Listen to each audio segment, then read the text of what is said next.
Praise the Lord. Hallelujah. Hallelujah.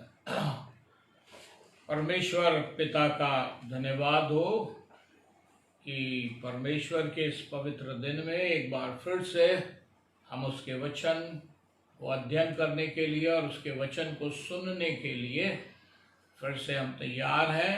और इस पवित्र दिन में उसके वचन के ऊपर हम मनन करेंगे और हम देखेंगे कि हमको क्या सीखने को मिलता है और परमेश्वर हमको क्या बताना चाहता है। और एक सीखने वाले हृदय के साथ हम बैठें और बोले, प्रभु तू मुझसे बातचीत कर। और निश्चित रीति से प्रभु आपसे बातचीत करेगा। आज इस पवित्र दिन में, जबकि पिछले 3 सप्ताहों से हम परमेश्वर की सच्ची आराधना के विषय में बात करते चले आ रहे हैं, आज भी उसी विषय में थोड़ा सा और बात करेंगे। पहले मैंने आपको बता चुका है कि बाइबल असीमित है, इसके विचार असीमित है, क्योंकि परमेश्वर के आत्मा के द्वारा ये लिखा गया है, इसीलिए अनंत है और हम सीखते चले जाते हैं। इसलिए आज फिर true worship of God part 4, let us see how God talks to us on this topic. Let's wait upon the Lord for some time and ask Him to enlighten us through His word. परमेश्वर का हम धन्यवाद करते हैं। मैं सबसे पहले प्रकाशित वाक्य 1 अध्याय उसका 9 और 10 वचन आपके सामने पढ़ दूंगा। मैं यूहन्ना जो तुम्हारा भाई और यीशु के क्लेश और राज्य और धीरज में तुम्हारा सहभागी हूँ, परमेश्वर के वचन और यीशु की गवाही के कारण पतमुस नाम टापू में था। मैं प्रभु के दिन आत्मा में आ गया और अपने पीछे तुरी का सा बड़ा शब्द यह कहते सुना, the level of our worship is heavenly। जो हमारी आराधना का जो स्तर है वो स्वर्गीय है। वो परमेश्वर को प्रसन्न करने वाला होना चाहिए।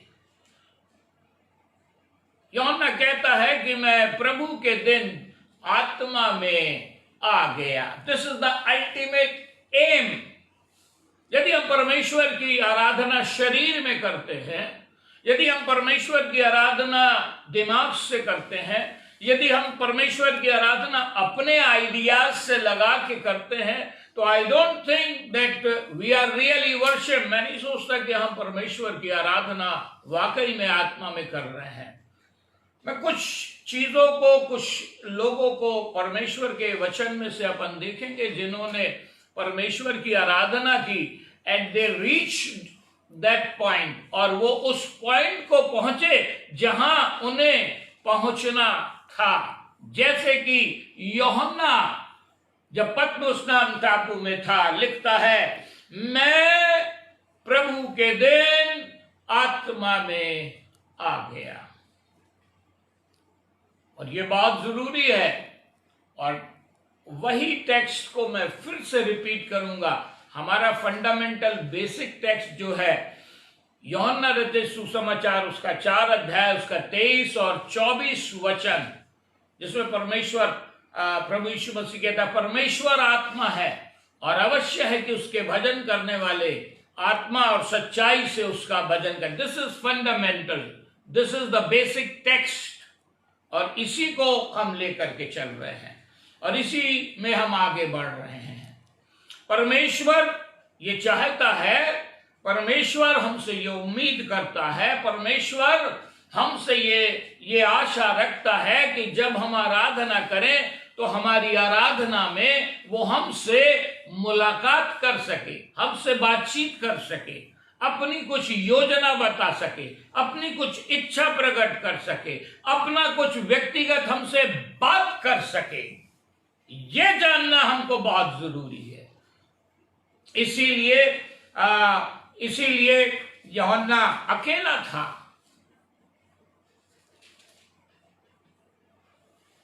See, he was so much prepared.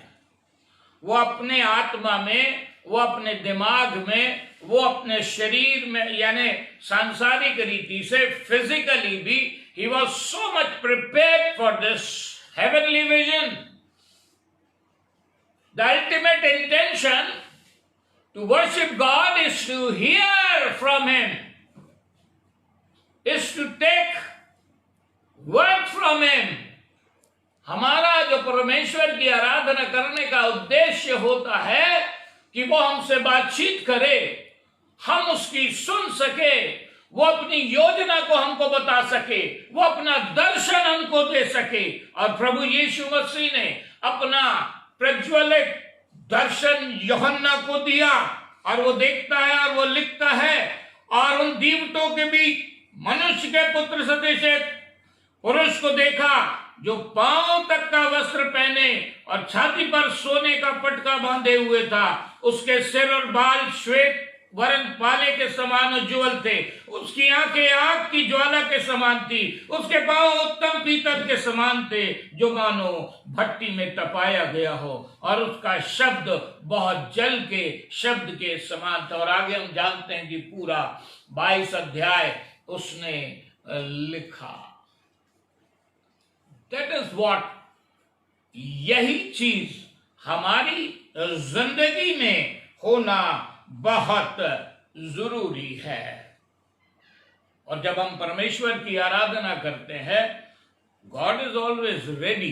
परमेश्वर हमेशा हमसे बात करने के लिए तैयार रहता है, अपनी इच्छा जाहिर करने के लिए तैयार रहता है, यदि हम उस स्तर को प्राप्त कर सके। तो बहुत बार अक्सर होता क्या है कि हम अपनी आराधना का जो स्तर है या आराधना का क्वालिफिकेशन जो है, हम खुद डिसाइड कर लेते हैं।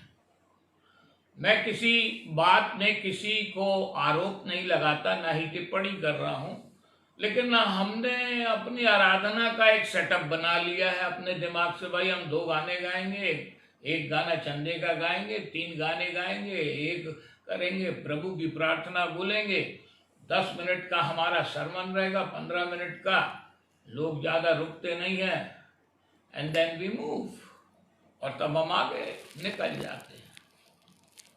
ये हमारा सेटअप है, ये हमारा आइडिया है, ये हमारी सोच है। लेकिन परमेश्वर क्या चाह रहा है?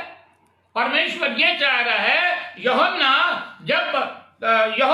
जब पतमुस टापू में था तो लिखा है कि प्रभु के दिन वो आत्मा में आ गया। That is the thing. यही चीज हमारी जिंदगी में होना चाहिए। मैं ये नहीं बोल रहा कि आत्मा में आने का मतलब ये होता है कि बहुत चिल्लाना।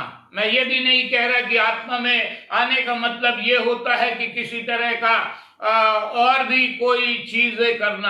आत्मा में आने का मतलब ये होता है, यहाँ पे मेरे हिसाब से परमेश्वर को साक्षात देखना, परमेश्वर की उपस्थिति का आभास होना, परमेश्वर के स्वर्गीय रूप का दर्शन करना, परमेश्वर अपनी इच्छा को हम पर जाहिर कर सके, परमेश्वर भेद की बातें हमसे बता सके। यदि मेरे झुकने में, यदि मेरे सजदे में ये असर नहीं, तो मेरा सजदा नहीं। हमारा सिजदा कबूल होना चाहिए। देखिए, एक और मैं आपको निकाल के पढ़ के बताता हूं। दूसरा कुरिन्थियों में से पढ़ूंगा मैं, और उसका 12 अध्याय, दूसरा कुरिन्थियों 12 अध्याय और उसका 1, 2, 3 मैं पढ़ूंगा। यद्यपि घमंड करना मेरे लिए ठीक नहीं, तो भी करना पड़ता है। इसलिए प्रभु के दिए हुए दर्शनों और प्रकाशनों की चर्चा करूंगा। मैं मसीह में एक मनुष्य को जानता हूं, 14 वर्ष हुए, न जाने देह सहित न जाने देह रहित परमेश्वर जानता है, ऐसा मनुष्य तीसरे स्वर तक उठा लिया गया। मैं ऐसे मनुष्य को जानता हूं, न जाने देह सहित न जाने देह रहित परमेश्वर ही जानता है कि स्वर्ग लोक पर उठा लिया गया। और ऐसी बातें सुनी जो कहने की नहीं, और जिसका मुंह पर लाना मनुष्य को उचित नहीं। हम यहाँ पर देखते हैं कि पौलुस अपने जीवन के अनुभव के बारे में लिख रहा है कि भाई एक समय ऐसा आया कि मैं तीसरे लोक तक चला गया, आत्मा में चला गया। जब वो परमेश्वर को खोज रहा था, यही चीजें पर मैं देखिए,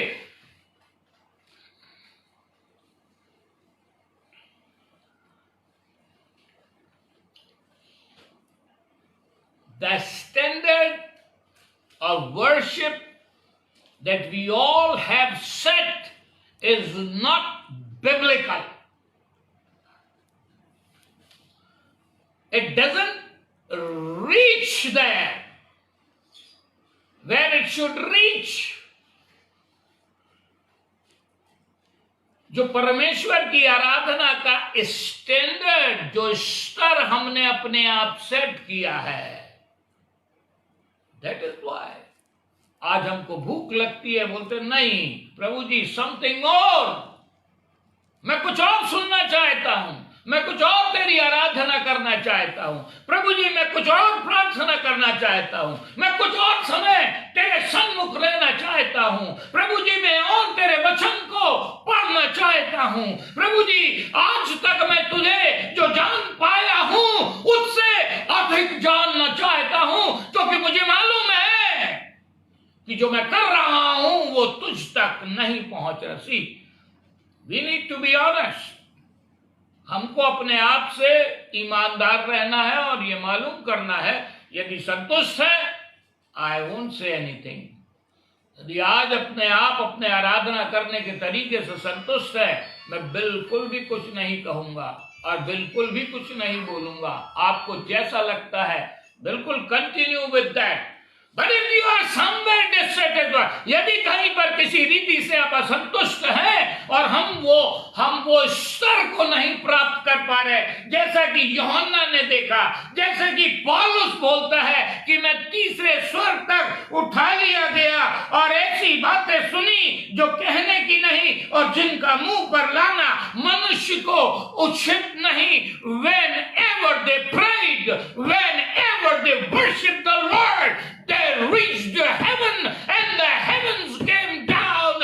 ये वो लोग थे जिन्होंने जब कभी खुदा के सामने सिर झुकाया, जब कभी खुदा से मांगा, वो खुदा ने उनको स्वर्ग बुला लिया, अपना अनुभव दिलाने के लिए दिखाया मेरे पास आओ, और यहाँ तो स्वर्ग उनके पास नीचे उतर के आ गया। मैं नहीं जानता कि हमको कहां पे संतुष्टि मिलती है, ये मैं नहीं बता सकता, ये हम सबको अपने आप को जज करना है। And in no way I am saying that I am better than you, I am a better worshipper than you, in no way। मैं किसी भी रीति से ये नहीं कह रहा हूं कि मैं आपसे बेहतर आराधना करता हूं या आपसे बेहतर आराधना करना जानता हूं। हो सकता मेरे भी जीवन में बहुत सारी कमियां हो, I may not also have reached this standard, but the Bible says, परंतु बाइबल हमको बताती है कि हमारी जो ऊंचाई है, हमारी आराधना को छूने का जो ऊंचाई है, जो टारगेट है, इज टू मीट गॉड, परमेश्वर से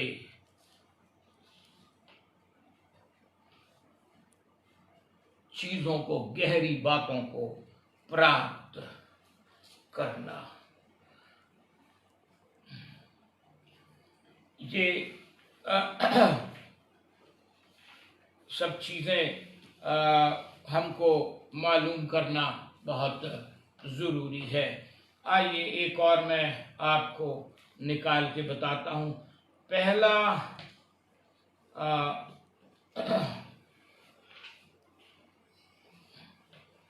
पहला पतरस 2 अध्याय 5 वचन।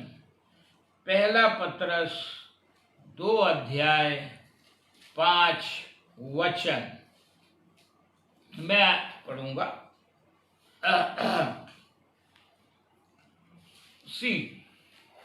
मेरी एक आदत है कि मैं बहुत जल्दी नहीं चलता हूँ। I am not trying to cover up many points in few minutes. मैं कुछ मिनट में बहुत सारे पॉइंट कवर करने का कोई भी मेरा इरादा नहीं है। मैं आपको बता दूं, यदि 2 चीज़ें भी 3 चीज़ें भी बताऊंगा, I will take little time. One has to be I have learned to be patient, walk patiently with God. परमेश्वर ने मुझे भी सिखाया है कि मेरे साथ यदि परमेश्वर के साथ हमको चलना है तो धैर्य के साथ चलना होगा। इसीलिए लेट अस बी पेशेंट। आप धैर्य पूर्वक परमेश्वर के वचन को सुने। यही चीज this is where we miss sometime. कई बार हम यहीं पे मिस कर जाते हैं। कैसे मिस कर जाते हैं? हम एक्चुअली अपना जो उद्देश्य है उसको भूल जाते हैं। हमारा उद्देश्य है परमेश्वर की आराधना करना, चाहे सोशल मीडिया के माध्यम से, इंटरनेट के माध्यम से, व्हाट्सएप और what ever it is available digital world में जो कुछ भी हो रहा है, जूम के द्वारा मैनी थिंग, बट इस परमेश्वर से हमको बातचीत करना। मैं पढ़ दूंगा पहला पतरस 2 अध्याय और उसका 5 वचन। तुम भी आप जीवते पत्थरों के समान आत्मिक घर बनते जाते हो, जिससे याजकों का पवित्र समाज बनकर ऐसे आत्मिक बलिदान चढ़ाओ जो यीशु मसीह के द्वारा परमेश्वर को ग्राह्य है।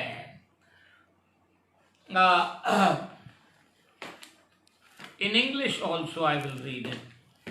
अंग्रेजी में भी मैं थोड़ा सा पढ़ दूंगा। It is little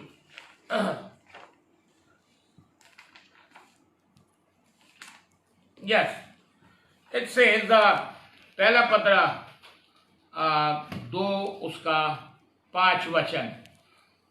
You also, like living stones, are being built into a spiritual house to be a holy priesthood, offering spiritual sacrifices acceptable to God through Jesus Christ. Spiritual sacrifices, आत्मिक बलिदान, जो quality है हमारी आराधना की। परमेश्वर बोलता है मेरे को सांसारिक बलिदान की उतनी जरूरत नहीं है। देखिए 2 चीजें होती है, एक होती है सेरेमोनियल सर्विसेज और एक होती है स्पिरिचुअल सर्विसेज। सेरेमोनियल सर्विसेज जो है हम समझते हैं कि ये दे दो, इस तरह से आराधना करो, अब ये कर लो, अब ये कर लो। These are all ceremonial services. Spiritual services जो होती है, परमेश्वर पहले ही बोल रहा है आत्मिक बलिदान चढ़ाओ परमेश्वर को यीशु मसीह के द्वारा, जो परमेश्वर को थ्रू जीसस क्राइस्ट। यदि यीशु मसीह हमारे साथ हमारी आराधना में परमेश्वर के साथ परमेश्वर की आराधना नहीं कर पा रहा है, थ्रू जीसस क्राइस्ट, यदि हम यीशु मसीह के द्वारा परमेश्वर तक नहीं पहुंच पा रहे, समवेयर वी आर फेलिंग, कहीं पर हम धोखा खा रहे हैं। अब मैं आपको यही बताना चाहूंगा कि आत्मिक सैक्रिफाइसेस का हमको कैटेगरी, हमको क्वालिफिकेशन मालूम होना जरूरी है।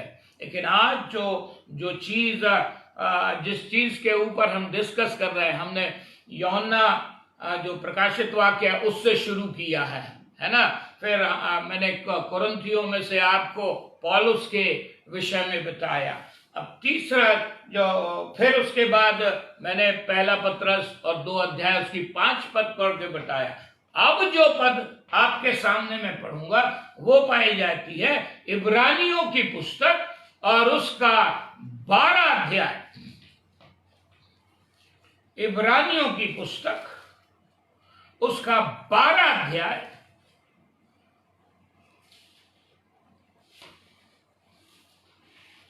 और उसका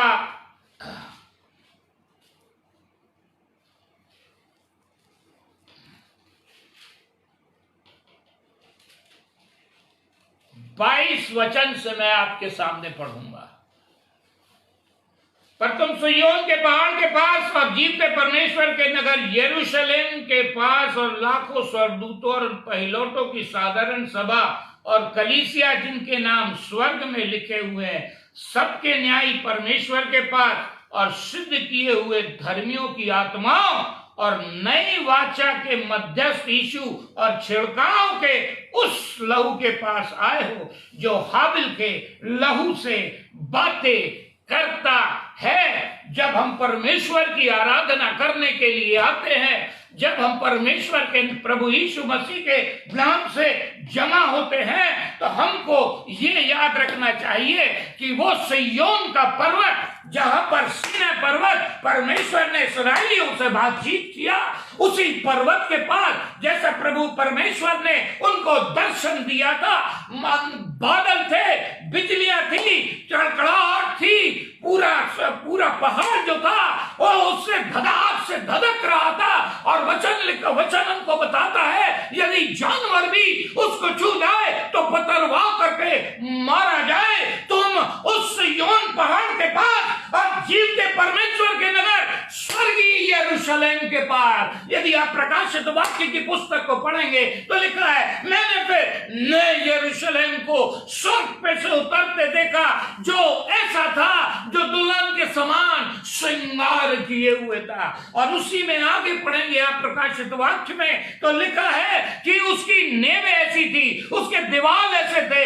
उसके दरवाजे मोती के थे। वी रीच, परमेश्वर कहता है क्या तुमने कभी ये सोचा कि जब तुम मेरे पास आते हो तो मेरे साथ क्या क्या होता है, कौन सी जगह होती है, कौन वो लोग होते हैं जो मेरे साथ आराधना करने के लिए उपस्थित होते हैं। वो कहता है सिय्योन के पहाड़ के पास आते हो, you don't just sit in a building on a bench with few people and little bit and your guitar and your choir, you come to the Mount of Zion where God showed his power, जहां पे परमेश्वर ने अपनी सामर्थ को बताया, जहां पे 10 आज्ञाएं दी गई, जहां पे परमेश्वर ने पूरी व्यवस्था इजराइलियों को दी। What is your imagination? आपकी क्या कल्पना है उस परमेश्वर के लिए?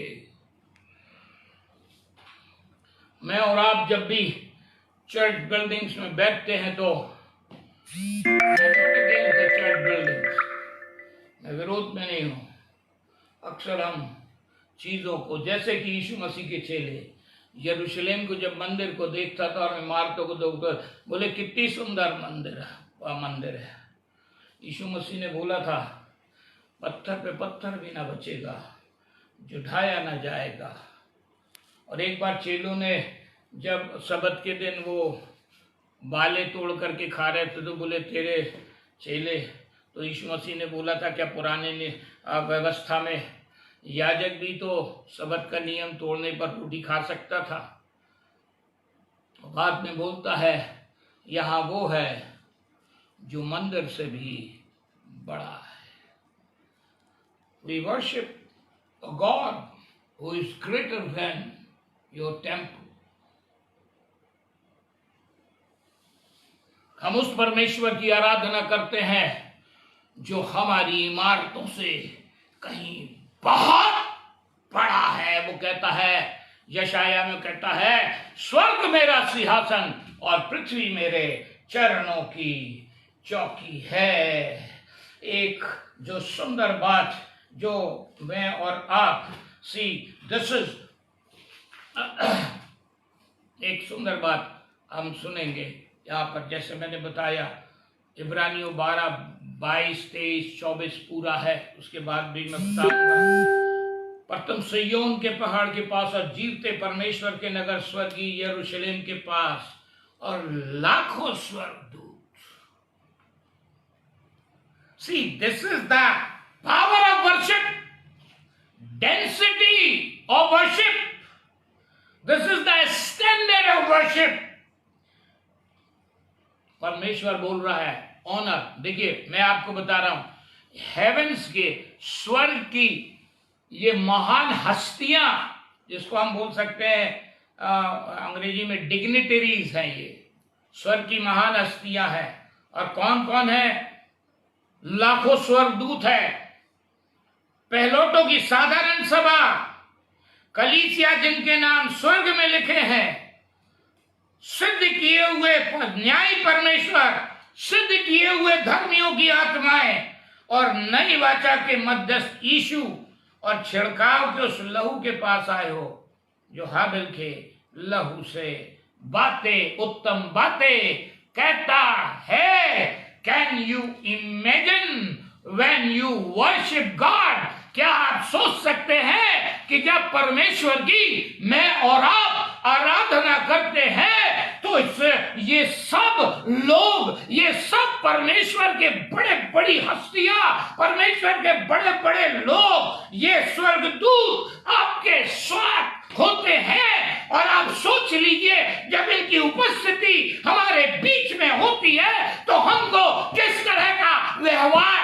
किस तरह का बिहेव करना चाहिए, किस तरह की संजीदगी होनी चाहिए, किस तरह का डर हमारे अंदर होना चाहिए, किस तरह का भय हमारे अंदर होना चाहिए, हमारे दिमाग में क्या कल्पना होनी चाहिए, हमको कितना अधिक सतर्क होना चाहिए अपने विचारों में, अपने उठने बैठने में, अपनी सारी बातों में।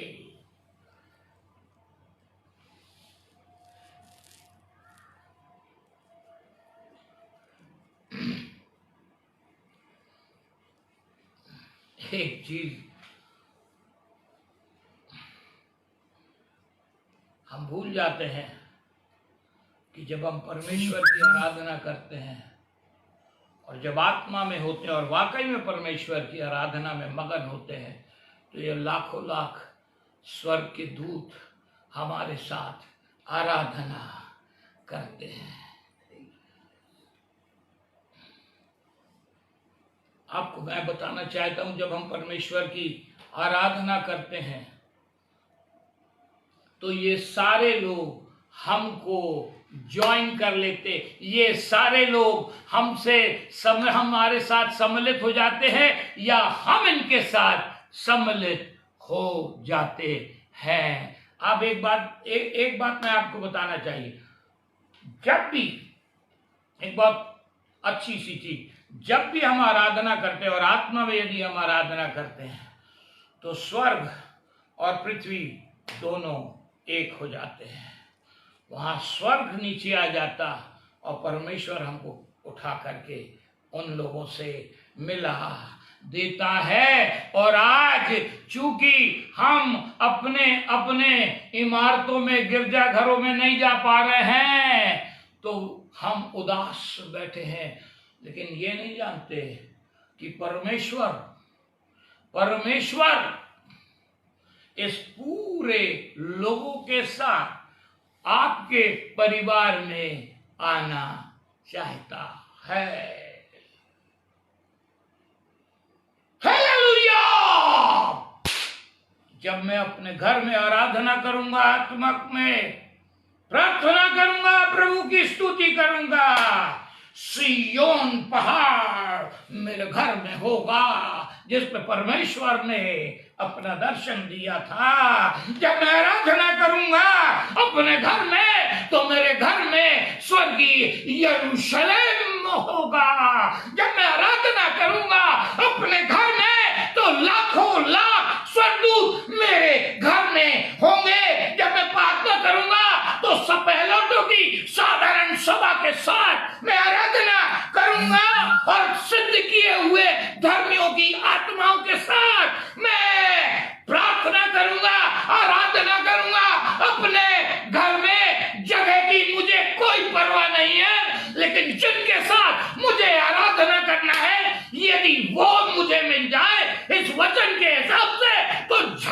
नीचे भी आराधना करना सार्थक है।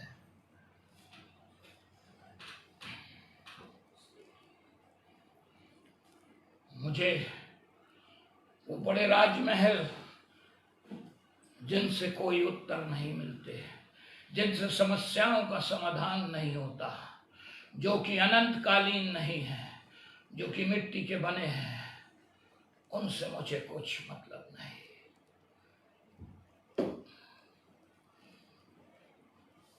देखिए वचन बताता है, फिर मैंने उसने इब्रानियों की पत्री उसका 12 अध्याय, we are missing a greater part of our worship। हम आराधना का एक बहुत बड़ी आशीष और एक बहुत बड़ा भाग चूक जा रहे हैं, क्योंकि हमको कहीं जा करके आराधना करने की, किन्हीं खास लोगों के साथ आराधना करने की, किन्हीं खास पहचान वालों के साथ गाना गाने तरीके से करना चाहिए, उस तरीके से हम कर नहीं पाते। और जिस ऊंचाई पर पहुंचना चाहिए उस ऊंचाई पर पहुंच नहीं पाते। हम तो वो लोग हैं नदी में पड़े हुए पत्थरों के समान, बरसों से पानी में पड़े हैं, और जब बाहर निकाल करके तोड़ा जाता तो अंदर से सूखे मिलते हैं। अंदर से हमारी जिंदगियां सूख गई हैं। पूरी जिंदगी खुदा का नाम लेने के बाद भी यदि हमारे पास हमारी आराधना का तरीका हम वहां तक नहीं पहुंच पाए हैं, तो कहीं ना कहीं धोखा खा रहे हैं। इब्रानियों 12 अध्याय उसके 28 वचन को अंतिम करूंगा मैं। इस कारण हम इस राज्य को पाकर जो हिलने का नहीं कृतज्ञ हो, और भक्ति और भय सहित परमेश्वर की ऐसी आराधना करें जिससे वह प्रसन्न होता है। आज आप अपने घरों में भी बैठे हैं, सुन रहे हैं। मैं बोलता हूं घर में एक गाना गा लीजिए, बाइबल पढ़ लीजिए, एक प्रार्थना कर लीजिए। तेज आत्मा में प्रार्थना करने का मतलब 10 घंटे का बात नहीं कर रहा हूं। आई am not talking about the duration, I am not talking about the way. एक आवाज यदि परमेश्वर को लगा दें और वो आपके पास उपस्थित हो जाता, नथिंग बेटर, नथिंग बेटर। इससे बेहतर और कोई दूसरी चीज नहीं हो सकती। और लिखा है ऐसी 12:28 इब्रानियों, the book of Hebrews chapter 12 and verses 28, उसमें ऐसा लिखा है, और ऐसी फिर से इस कारण हम इस राज्य को पाकर जो हिलने का नहीं कृतज्ञ हों, और भक्ति और भय सहित परमेश्वर की ऐसी आराधना करें जिनसे वह प्रसन्न होता है, क्योंकि हमारा परमेश्वर भस्म करने वाली आग है। बस एक छोटी सी बात बता करके, कॉर्नेलियस के बारे में सब जानते हैं। और जब वो बैठा था उसके 4 क्वालिफिकेशन है। वो भय रखने वाला था, वो आराधना करने वाला था, दान देने वाला था, और धर्मी था, प्रार्थना करने वाला था। ये 4 थे। और स्वर्गदूत, व्हाट अ वंडरफुल, कितनी अद्भुत बात है। यहां तो बरसों से चिल्ला रहे हैं, समझ में नहीं आता उत्तर कब आएगा। बोले चले चलो, देखते हैं, चले चलो। अंदर से विश्वास खत्म हो गया है, समाज में चले चलो, चले चलो।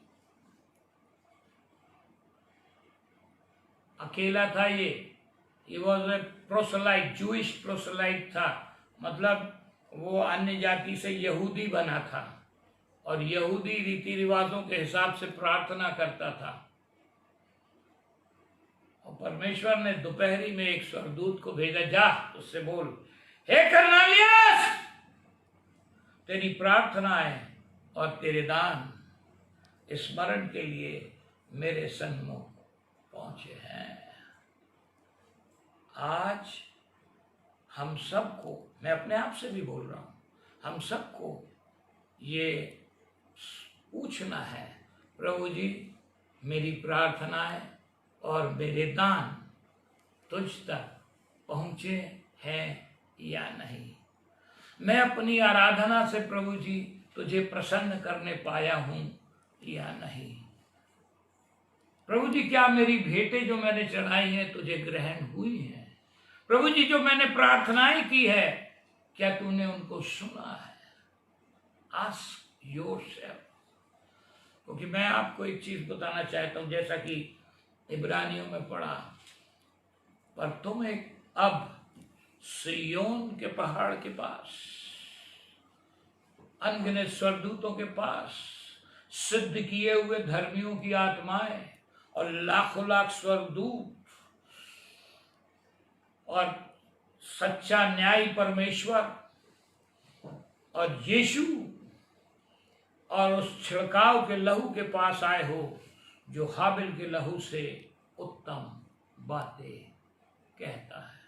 अपने आप से, अपने आप को आज परमेश्वर के सामने डालें और बोले प्रभु जी अब मैं बिल्कुल भी समय बर्बाद नहीं करना चाहता। मेरा एक मुंह का एक शब्द भी बर्बाद ना होने पाए। मेरी मदद कर। जैसा कि यीशु मसीह सामरी स्त्री से बोलता है, परमेश्वर आत्मा है और अवश्य है कि उसके भजन करने वाले आत्मा और सच्चाई से प्रार्थना करें। प्रभु आप सबों को आशीष दे। पिता परमेश्वर, आज के वचन के ऊपर आपकी आशीष हो, तेरा वचन लोगों से बातचीत कर सके। हम पापी मनुष्य, प्यारे प्रभु जी, गलतियां होती हैं, लेकिन आज जिंदगी के हम उस मुकाम पर खड़े हैं जहां हमको सोचना है कि क्या मेरी आराधना परमेश्वर के पास ग्रहण योग्य है। क्या मैं उसके अनुसार आराधना कर रहा हूं। क्या मैंने प्रभु को दर्शन में पाया। क्या प्रभु ने मुझसे बातचीत की। क्या मैं दावे के साथ कह सकता हूं कि हाँ प्रभु ने मुझसे बात की, हाँ प्रभु ने मुझे दर्शन दिया, हाँ मैं आत्मा में तीसरे स्वर्ग तक उठा लिया गया, हाँ मैंने आत्मिक अनुभव को प्राप्त किया। बड़ी आशीष दे अपने लोगों को और इस समय और परिस्थिति में और भी अधिक समर्पित होकर के, और भी अधिक झुक करके, और भी अधिक नम्रता से प्रभु जी हम तेरी आराधना कर सके और अपने घरों में रह करके तेरी आराधना कर सके। प्रार्थना को सुनिए और ग्रहण कीजिए। प्रभु यीशु मसीह के नाम से मांगता हूं, आमीन। अब हमारे पिता परमेश्वर का प्रेम, प्रभु यीशु मसीह का अनुग्रह और पवित्र आत्मा की सहभागिता और संगति हम में से सबके साथ अब से लेकर सदा तक होती रहे, आमीन।